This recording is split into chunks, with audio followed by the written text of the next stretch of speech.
Well, I think the best place to start, as mentioned in that introductory video, is in the beginning. And that's what's so beautiful about all of this. One of the amazing things about the Bible is that it's not just a collection of verses. It's not just a group of helpful sayings or things to know about. But the Bible is really the picture of God's purpose from the beginning, through each book, through each chapter, through each verse, explaining how that purpose is unfolding until at the end of the Bible, God gives a prophecy of what it will look like when this plan is fulfilled.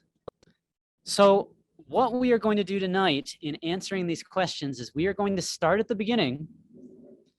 We're going to walk through some of these introductory stories and then come to the end and look at how that plan has been the same from the beginning to the end. And then, how is God going to bring the plan about? So in the beginning, God created the heavens and the earth.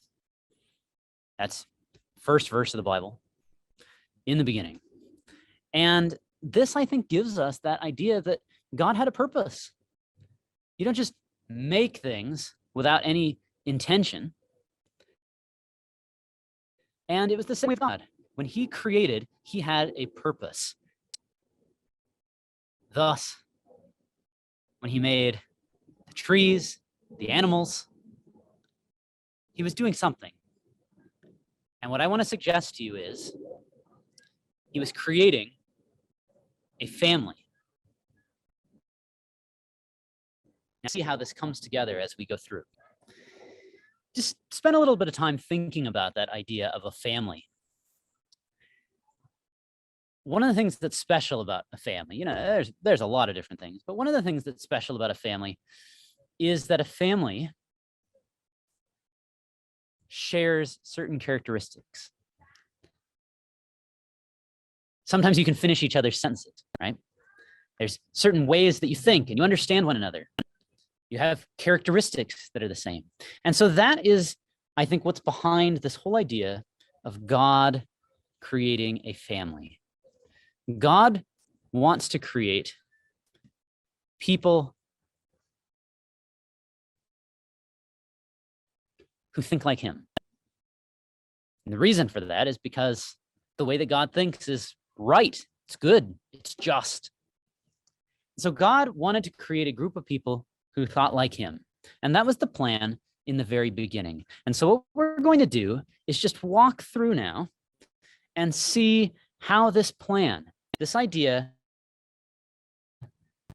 of creating a family that has a family resemblance, how this shows up throughout the Bible. You may be familiar with the story of Noah and the ark. And that is very much that same story. Because what we're going to see now is that God does the same thing. So at the beginning of the Bible, God creates the earth. The earth starts to fill up, more and more people. And that family resemblance starts to be lost. Until you get to the time of Noah, years and years later, when God looks at the earth and says, there's no more resemblance. The only family resemblance is in Noah. Noah is showing God's character and Noah's family. And so Noah is described as walking with God because his way of life, his way of thinking at heart with God, it shows that family. And so the whole story of the flood, and sometimes people see the flood and it feels like, oh, wow, this is the story of the destruction of the world. Well, I mean, if you want to view it that way, I guess you could see it like that. But really what it is it's God continuing that plan. This is the plan he's always had, to fill the world with his family. And so when he looks out and he sees that nobody else shows that family resemblance, God says to Noah, I'm starting again, you and your family, the only one that have that family resemblance. So I'm going to start again. So you get the story of Noah and the flood. The floods, human governments, all kinds of human structures, buildings, all of those are gone, but the earth remains. Is the earth doomed? No. Because God has a plan. But that plan involves those who want to be part of his family and those who want to be like him. And so that's the choice that God offers to humanity.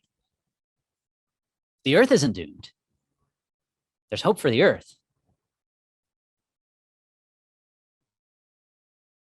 What's doomed are those who say, I don't want that family. God offers it. And those who want it can take it. So that's what we see in the story of Noah. And the same idea continues to progress through the story of the Bible. And so what you have is you have the story of Noah. Eventually, God begins to work with another family, the family of Abraham. And Abraham's children and his descendants are brought down to Egypt. And God eventually brings them out in what's called the Exodus. This is celebrated at Passover or Pesach, if you're Jewish, every year. Now, what I want to look at is the story of what happens during the Exodus. This is in Numbers chapter 14. Really, the story begins in Numbers chapter 13. So Numbers is the fourth book of the Bible, the fourth book of the Torah. That's what Jews call it. So it's the fourth book of the Bible, and it recounts what happened during the Exodus when the Israelites were leaving Egypt. It's at that point that God said, I am going to give you the land of Israel. He had been telling them that for years and years and said, I'll bring you out of Egypt, I'll give you the land of Israel. And so he reminds them again in Numbers chapter 13, I'm going to give you the land. But first, before you get the land, you're going to send in a group of spies to see the land. Now, you might be wondering, what's this have to do with God's family? How does this connect to creation? How does this connect to the story of Noah? Well, the connection is when the spies are sent and they come back, oh, that land was amazing. This is awesome. This is definitely the kind of place we want to live. It's like a paradise. So everybody's excited. And then the spies say, but we just want to tell everybody that we can't do it. And people say, we can't do it. What do you mean? The spies say, well, when we went in, we saw the paradise. It was great. But in addition, we saw these huge people, giants. We can never live here. But how could we live in this land where there's giants everywhere? We're going to come in, we'll try and take them over, and we're going to get obliterated by these giants.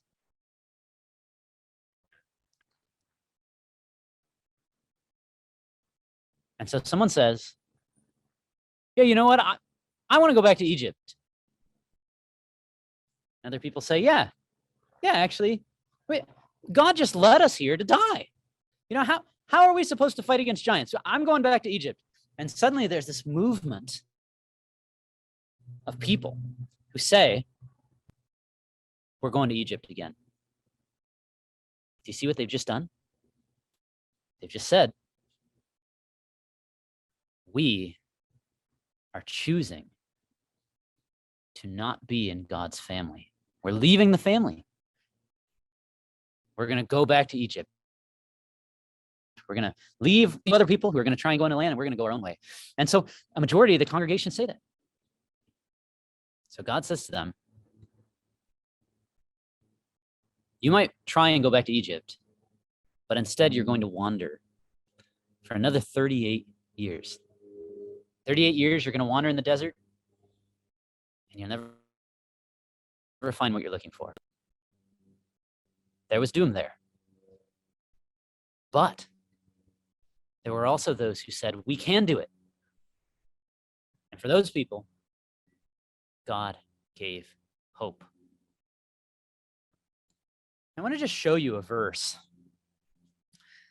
that is in that story.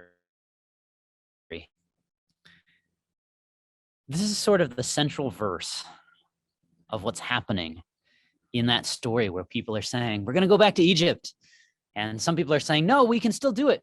God says to all the congregation, well, particularly to Moses at that time, that he wants them to understand that as truly as he lives, so he says, as truly as I live, all the earth shall be filled with the glory of the Lord.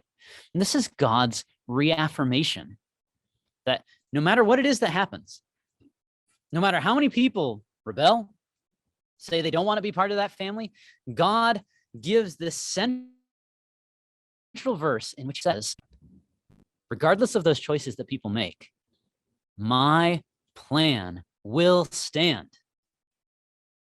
All the earth will be filled with my glory. That character that he has, that way of thinking, will someday fill the earth. And so that was the prayer that Jesus taught his disciples to pray. From the very beginning, all the way to the time of Jesus and the New Testament, the prayer, the hope, is that God's will, God's character, is going to be done on earth, just as it is in heaven. And so how will he do that? Well, in order for God to fill the earth with people who are like him, there's going to be things that need to change. And so God, again, from the beginning, has proclaimed the hope of a kingdom, of one nation over the entire globe, where people learn about him, where people know him, and where life is abundant.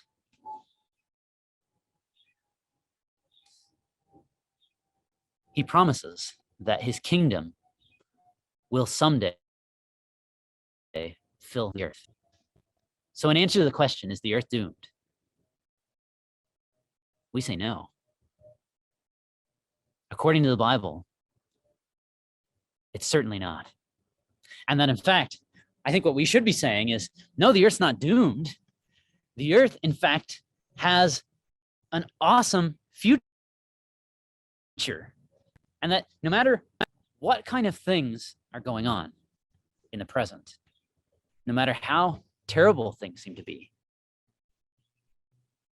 there's a hope that's like an anchor that can be held onto, because we know that God has made a promise. And from the beginning of creation all the way till now, that promise hasn't changed, because that promise is linked to his purpose. And it is that his will is going to be done on earth. He will fill the earth with his glory. He will set up a kingdom.